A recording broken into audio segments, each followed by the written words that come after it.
কিরে কি খবর হৃদয়? কি ব্যাপার হৃদয়, মন খারাপ কেন? না ভাই, কিছু হয়েছে না, এমনি ভালো লাগতেছে না।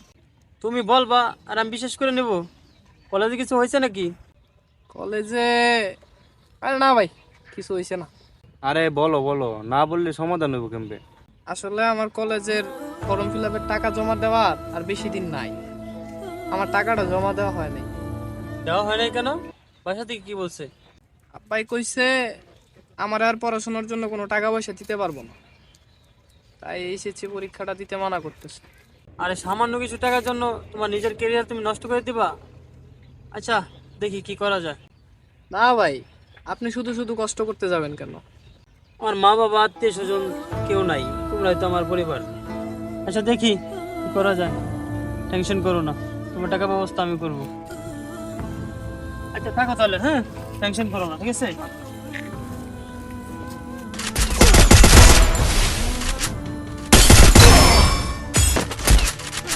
আসসালামু আলাইকুম। আসসালামু আলাইকুম। ও কিরে, ওয়ালাইকুম আসসালাম। কি অবস্থা, কেমন আছিস? কেমন আছিস তা তো দেখতেই পারতাছ। আচ্ছা তোর কাছে কিছু টাকা পাইতাম, সেগুলো নিতে আইছি। টাকাগুলো আমার খুব প্রয়োজন। আরে কিসের টাকা? কিছু টাকা মানে ওই যে কার বিয়ার মধ্যে যা 8,000 টাকা নিলি এক সপ্তাহের কথা কইয়া, আচ্ছা 2 মাস হয়ে গেল টাকা দিলি না। ও ওই টাকা, ও মনে পড়ছে। আচ্ছা মনে যা হয়তো পড়ছে, তাহলে টাকাটা দে। আমার কাছে এখন টাকা নাই রে, যখন টাকা হইব তখন দিতে পারবো। কখন দিবি বল, টাকাটা আমার অনেক প্রয়োজন। আমি জানি না কখন দিতে পারবো, টেনশন করিস না, দিয়ে দিব। এটা কোনো কথা হইলো? এক সপ্তাহের কথা কয়ে টাকা নিছস, 2 মাস হয়ে গেছে এখনো টাকা দিলি না। আচ্ছা 2 মাস পরে আইছি, তুই এই কথা বলতেছস? আরে ভাই ডিস্টার্ব করিস না তো, বলছি না একবার দিয়ে দেবো টাকা।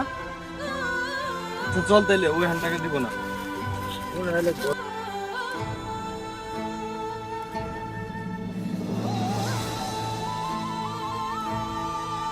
ইন্নানিল্লাহ, এটা কেমনে হইলো? কি হয়েছে ভাই? আরে পশ্চিম পাড়ার রাসেল আছে না, বাইক অ্যাক্সিডেন্টে মারা গেছে। কার মৃত্যু কখন আসে বলা যায় না রে। শেষমেশ ছেলেটার সাথে আমার খারাপ ব্যবহার করা উচিত হয় না।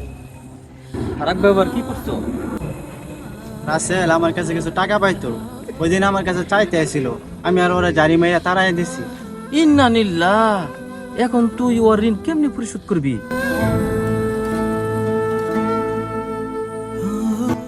মেহেদি তুই তো জানোস ওই দিন রাসেলের কেমন ব্যবহারটা করলাম। আসলে আমার এরকম ব্যবহার করা উচিত হয় না রে, আসলে আমার অনেক খারাপ লাগতেছে রে। হ্যাঁ তুই ওই দিন আসলে একটু বেশি বেশি করছো। বন্ধু ওই দিন আসাদ ভাই কি বলছে জানোস? কি বলছে? হাদিসে আছে আল্লাহ তাআলার সাথে জড়িত ব্যাপারগুলো, অর্থাৎ নামাজ, রোজা, হজ, যাকাত, এসব ক্ষেত্রে আল্লাহ তাআলার সাথে কেউ যদি নাফরমানি করে তাহলে আল্লাহ তাআলা কিন্তু মাফ করে দিতে পারে। বান্দার সাথে জড়িত ব্যাপারগুলো যতক্ষণ পর্যন্ত বান্দা না মাফ করবে ততক্ষণ পর্যন্ত আল্লাহ মাফ করবে না। তার সাথে দেনাপনা যদি থাকে দুনিয়াতে মৃত্যু করা। আচ্ছা রাসেলের জায়গায় যদি তুমি হইতা তাহলে কি হইতো? এখন রাসেলের টাকাটা কেমনে পরিশোধ করবো, আর পোলাটা তো অনাথ ছিল।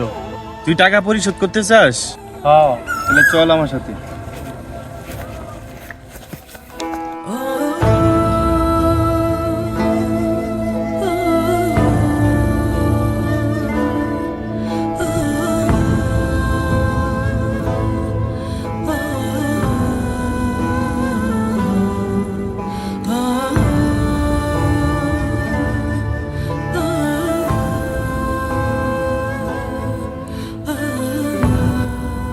মুন্না তো তার টাকা পরিশোধের উপায় পেয়ে গেল, কিন্তু আপনি যদি সেই উপায় না পান তখন কি হবে?